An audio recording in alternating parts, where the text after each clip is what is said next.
Your brother was murdered. And you sit here in the water gardens, staring at the sky and doing nothing.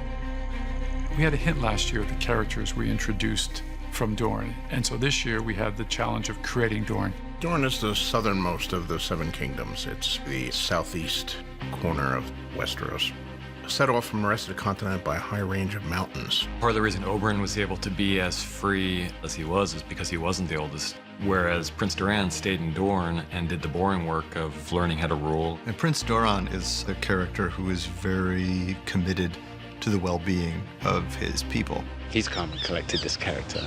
He's an arch diplomat.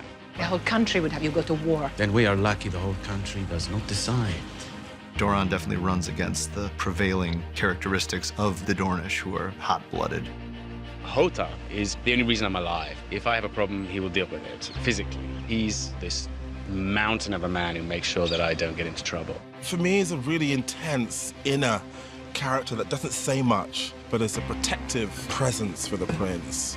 The prince does not wish to be disturbed. We also meet, for the first time in a couple of seasons, Marcella, Jaime and Cersei's daughter. My character wasn't happy with going at first, but she found her life here and she totally fell in love with Trystane. Most arranged marriages can be pretty miserable. For us, I guess we hit the jackpot. Miss Lannister girl skips about the water gardens, eating our food, breathing our air. How many of your brothers and sisters do they have to kill? We realized that there's nowhere on Earth that looks more like the water gardens than the royal gardens at the Alcazar. The Water Gardens is a palace where the princes of Dorne have had a residence. The first time I walked on here, it did take my breath away. It was absolutely lovely. It was Dorne when we scouted it. It was almost as if we had made the costumes off of the colors. Well, it's not a set, it's a real palace. I mean, it's not a set. That's what's so extraordinary about our set. It's tremendous. Many people have asked to shoot here in the past, and nobody's been allowed. This place is very difficult to shoot because it's protected by the UNESCO. I've tried in other times, and it's been no possible. It was an easy process once we gained their trust and that we treated it with respect.